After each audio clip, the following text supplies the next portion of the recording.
Good morning, and thank you for taking the time to be here today.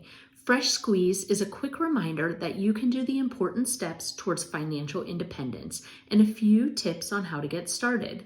Last week, we started the conversation about change and some physical and mental health items to have an awareness of while you are taking on change. Today's theme is a complement to that, implementing change.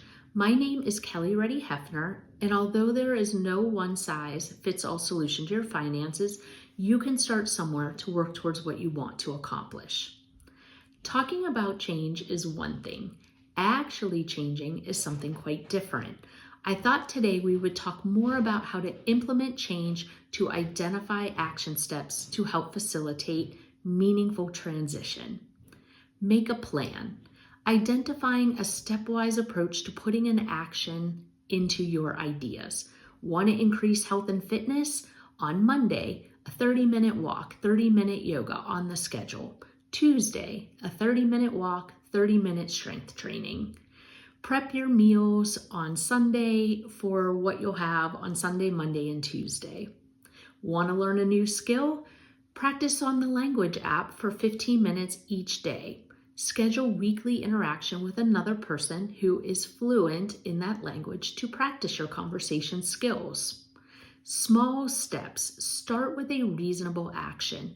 If you're going from zero, pick an amount that will be doable, that you can accomplish and you can celebrate. So if you're starting a workout routine, going from 0 to 120 minutes might be unrealistic, but 0 to 15, 0 to 30 might be quite doable. Think about your overall goal time frame. For example, if you want to be able to walk comfortably for 5 miles for a trip to Europe in June, what do you need to do each day to get to that bigger milestone? Sometimes we need reminders for our habits or little nudges. I will walk right after breakfast, and breakfast is typically at 6 a.m. I will practice on my language app right after lunch, and lunch is typically at noon. Sometimes rewards can be helpful motivators. Something like, if I can bike for 10 miles comfortably by May, for the trip I'm going to take in June, I will book the 10-mile scenic bike ride because I'll be comfortable, I'll be able to complete it and feel well. If I can work on my language app and know how to order food confidently, I will book a reservation at a restaurant where I know the menu is solely in the other language. So things like that can be helpful. As we talked about last week, so important to practice gratitude and notice the glimmers. Can you every day write a list on your phone or make a mental note when something positive happens so you can enjoy and celebrate those either at the end of the day or the beginning of the next day? Be persistent. It takes 21 to 31 days for something to become a habit. If you take a day or a week off, start again. It is that persistence, that habit that really does define success. Ask for support, for help with accountability. Be the support and accountability for someone else who is trying to implement change. The last two concepts I needed to take a deeper dive on myself because I think that they are challenging to overcome.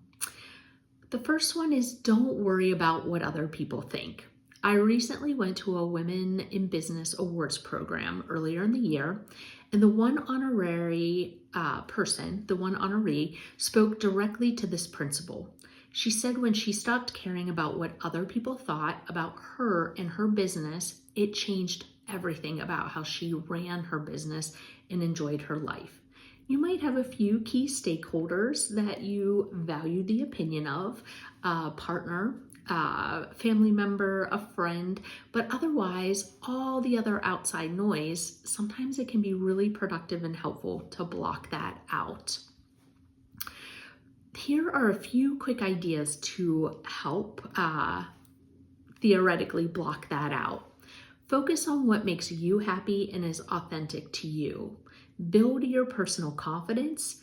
Accept that everyone has an opinion, but it is out of your control what that opinion is. If it is something like a client, you can reach out and get more detail so that you can decide if that opinion is something that you really need to change in order to grow your business. We actually often react to perceived opinions as well. We're not mind readers, but we often react as if we know an opinion when we are in fact guessing. Assume the best of yourself and others, and talk gently to yourself as if you are your best friend, best client, person most deserving of your kindness. The last item is to let go of the past to be able to focus on the present. I recently came across an article on Very Well Mind by Wendy Rose Gold that I thought was a helpful perspective on how to begin to let go of the past. Don't suppress emotions, they are valid and important. Acceptance. Accept the world, other people, yourself. Forgiveness. Forgiveness is a gift to yourself, not other people. Practice that self-compassion that I just mentioned. Focus on the present moment through 3 states of mind, emotion and logic, which form together to create wisdom. And what I think is really, really important and really, really hard for me, if I'm being honest, embracing change. I, for one, really like routine and familiarity, but we are at our strongest when we can adapt and enjoy what is new. This is essentially how we grow. All of this to say, it's completely reasonable to seek that support. Again, if it's an accountability partner or if it's a professional to help guide and support the change that you want to make. One last note, practice radical acceptance. We are all complex, imperfect beings. We are passionate and spirited about our beliefs for a reason. So is our neighbor, who may have very different and still very valid priorities and considerations. The mention of this concept before our presidential election coming up is quite timely. So we'll all be working hard to practice our radical acceptance and getting the perfect opportunity to do so. Today's Fresh Slice: make a plan for small incremental steps that are different from what you're doing now. Think of your timeline and what the finish line looks like. Be persistent, be grateful, let go of the past, and don't worry about what other people think. Embrace change, be authentically you. Have an amazing Monday, and thanks for tuning in.